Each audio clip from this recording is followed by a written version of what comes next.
दोस्तों, हमारी आज की कहानी फौजी की बहू की है। तो चलिए देखते हैं हमारी आज की ये कहानी। ललिता एक चुलबुली सी लड़की थी और अपने मम्मी पापा की इकलौती औलाद भी थी वो। बचपन से ही ललिता बड़े नाजों से पली बड़ी थी। उसकी हर ख्वाहिश पूरी की जाती थी। पापा, जैसे कि अब मैं कॉलेज जाने लगी हूँ तो मुझे स्कूटी दिला दो आप। मैं उसी से कॉलेज जाया करूंगी अब। पर बेटा, कॉलेज में तो मैं तुम्हें गाड़ी से छोड़ दिया करूंगा। अब तुम कुछ दिन मेरे साथ ही चलना फिर। नहीं पापा, मुझे कुछ नहीं पता, मैं तो अब स्कूटी ही लूंगी।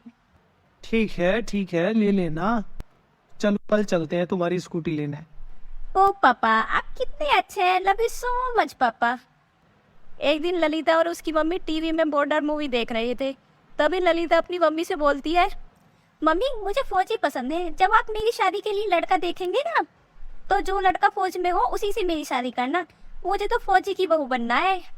ओ मेरी प्यारी बेटी, पहले पढ़ लो, शादी के सपने बाद में देख लेना। और हाँ, तुम्हारे पापा को फौजी बिल्कुल पसंद नहीं है, तो तुम फौजी की बहू बनने के सपने तो देखना छोड़ ही दो, समझी। दोनों माँ बेटी ऐसे ही बातें करती रहती है। कुछ टाइम बाद ललिता एक कॉलेज ट्रिप पर दोस्तों के साथ घूमने जाती है। ललिता का कॉलेज ट्रिप जिस जगह जाता है वहीं पर आर्मी वालों का कैंप भी लगा हुआ था। ललिता तो यह सब देखकर खुशी से पागल हो जाती है। ओह माय गॉड, मैंने तो कभी सपने में भी नहीं सोचा था कि मैं इतने सारे फौजी एक साथ देखूंगी। मुझे तो यकीन ही नहीं हो रहा ये सच है या सपना। ललिता तो आर्मी लवर पहले से ही थी, अब तो वो मानो जैसे पागल ही हो गई थी। ललिता अपनी ट्रिप को खूब एंजॉय कर रही थी। चल ना प्रीति, इन सब की फोटो लेते हैं, और हाँ, मेरी एक रील भी बना देना यहाँ पर। जैसे ही ललिता और उसकी फ्रेंड प्रीति दोनों फोटो लेना शुरू करते हैं, एक लड़का जिसका नाम रोहन था उन्हें आकर रोक देता है। मैडम, आप ये क्या कर रही हैं? यहाँ ये सब अलाउड नहीं है। आप आर्मी कैंप की फ़ोटो नहीं ले सकती। रोहन भी उसी कैंप का एक सिपाही था। ललिता जैसे ही रोहन को देखती है वो उसे पहली नजर में पसंद करने लगती है। प्रीति यार, मुझे तो वो लड़का रोहन बहुत पसंद आ रहा है। लगता है मुझे उससे प्यार हो गया है। क्या सच में? अगर ऐसा है तो तू उसे जाकर बता दे। क्या पता तू भी उसे पसंद आ जाए। क्या पता वो तेरा फौजी की बहू बनने का सपना भी पूरा हो जाए। ललिता रोहन के पास जाकर उसे सब बता देती है। रोहन जी, मुझे आपसे कुछ कहना है। बोलिए मैडम जी, आप क्या कहना चाहती हैं? पहले तो आप मुझे मैडम बुलाना बंद करिए। मेरा नाम ललिता है, मुझे आप ललिता ही बुलाइए। ठीक है ललिता जी, आप बात तो बताइए, आपको क्या कहना था? वो बात ये है कि मुझे आप पसंद आ गए हैं और मैं आपसे शादी करना चाहती हूँ।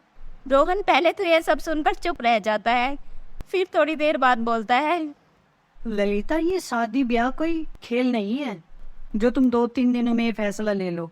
अभी हमें मिले टाइम ही कितना हुआ है। हम अच्छे से एक दूसरे को जानते भी नहीं है और तुम शादी की बात कर रही हो। हाँ तो मैं कौन सा आपसे कह रही हूँ कि आप मुझसे शादी आज ही करिए। पहले हम एक दूसरे को अच्छे से जान पहचान लेंगे, तब शादी करेंगे। तुम्हें पता है ना, मैं एक फौजी हूँ और एक फौजी की लाइफ कितनी रिस्की होती है। और शादी के बाद मैं हर टाइम तुम्हारे पास भी नहीं रहूँगा, तुम्हें मुझसे अलग रहना पड़ेगा। देख लो, तुम पहले ध्यान से अच्छे से सोच विचार कर लो, तब फैसला लेना। मुझे सब पता है, मैं तो बस फौजी की वाइफ बनना चाहती थी और अब तो मुझे आप मिल गए। रोहन अपनी ड्यूटी के बारे में ललिता को सारा कुछ बता देता है, पर ललिता हर तरीके से उससे शादी के लिए तैयार रहती है। 1-2 दिन बाद ललिता की ट्रिप भी पूरी हो जाती है और ललिता अपने घर वापस चली जाती है। अब रोहन और ललिता दोनों फोन पर बात करते थे। पता है रोहन, आज मैं आपके बारे में अपने मम्मी पापा को बताने वाली हूँ। अच्छा, ये तो बहुत अच्छी बात है। चलो पहले तुम उनसे बात कर लो, फिर मुझे बताना उन्होंने क्या कहा। ललिता अपने मम्मी पापा को रोहन के बारे में बता देती है। पहले तो उसके पापा उसकी शादी के लिए तैयार नहीं होते, पर अपनी बेटी की जिद के आगे वो हार मान जाते हैं। कुछ दिनों बाद ललिता और रोहन की शादी भी हो ही जाती है। दोनों एक दूसरे के साथ बहुत खुशी से रह रहे थे। रोहन की मम्मी पापा और उसकी छोटी बहन भी ललिता को बहुत प्यार करते थे। कुछ दिनों बाद रोहन की छुट्टियां खत्म हो जाती हैं और वो वापस ड्यूटी जाने लगता है। ललिता, अब मुझे वापस ड्यूटी पर जाना होगा, ठीक है? तुम अपना अच्छे से मन लगा कर रहना। आप इतनी जल्दी जाने लगे? कुछ दिन और रुक जाओ ना, मैं कैसे रहूंगी आपके बिना। क्यों जी, अभी से ही? अभी तो मैं गया भी नहीं हूँ और तुम तो कहती थी कि मुझे तो सब कुछ पता है, मैं सब तरह से रह लूंगी। तो अब क्या हुआ? मुझे कुछ नहीं पता, मैं कहीं नहीं जाने दूंगी आपको। इतना कहकर ललिता रोहन के गले लगकर रोने लगती है।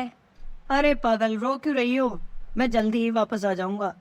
अपना और घर में सबका अच्छे से ख्याल रखना, ठीक है? रोहन ललिता को समझाकर ड्यूटी पर चला जाता है। अब ललिता सारा दिन उदास रहती थी, उसका कहीं पर भी मन नहीं लगता और ना रोहन से ठीक से फ़ोन पर बात हो पाती थी उसकी। कई कई दिनों तक उसका कॉल मैसेज कुछ नहीं आता। अब ललिता को यह समझ आ रहा था कि फौजी की बहू बनना इतना आसान नहीं होता। कुछ दिनों बाद खबर मिलती है कि जहाँ रोहन की पोस्टिंग थी वहाँ पर लड़ाई शुरू हो गई है। मम्मी जी, मैंने अभी अभी न्यूज़ में देखा है कि जहाँ पर रोहन है वहाँ पर लड़ाई शुरू हो गई है। मुझे तो यह सब सुनकर बहुत डर लग रहा है। बेटा जल्दी से रोहन का फोन लगाओ। मम्मी जी, उनका फ़ोन नहीं लग रहा है और 2 दिन से तो उनका कोई कॉल या मैसेज भी नहीं आया है। ललिता दुखी होकर रोने लगती है। अरे बेटा तुम ऐसे दुखी मत हो, रोहन ठीक होगा और देखना उसका फोन भी आता ही होगा। ललिता की सास उसे समझाकर चुप तो करा देती है, पर अब माँ को भी अपने बेटे की चिंता सताने लगी थी। ऐसे ही 1 हफ्ता गुजर जाता है, पर रोहन की कोई खबर नहीं आती। अब तो ललिता का रो रो कर बुरा हाल हो गया था। घर में सभी चिंता में डूबे थे। एक दिन रात को 2 बजे डोरबेल बजती है। सब सोचते हैं कि इतनी रात को कौन आया होगा।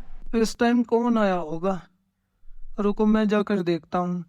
जैसे ही रोहन के पापा दरवाज़ा खोलते हैं, दरवाजे पर तो रोहन खड़ा होता है। पीछे से उसकी माँ बोलती है, पायल के पापा कौन है दरवाजे पर? अरे जल्दी से बाहर आओ सब, देखो तो कौन आया है। सब जल्दी से अपने अपने कमरे से बाहर आते हैं और देखते हैं कि रोहन आया है। सब बहुत खुश होते हैं और ललिता तो जैसे पागल ही हो जाती है। वो रोहन के गले लगकर रोने लगती है। तभी रोहन उसे चुप कराते हुए कहते हैं, क्यों कहा था ना, इतना आसान नहीं है फौजी की वाइफ बनना। एकदम सब रोहन की बात सुनकर खुशी से हंसने लगते हैं। तो दोस्तों, लाइफ में आसानी से तो कुछ भी नहीं मिलता। हम उम्मीद करते हैं कि आपको हमारी कहानियाँ पसंद आ रही होंगी। तो please like share subscribe my channel. Thank you दोस्तों।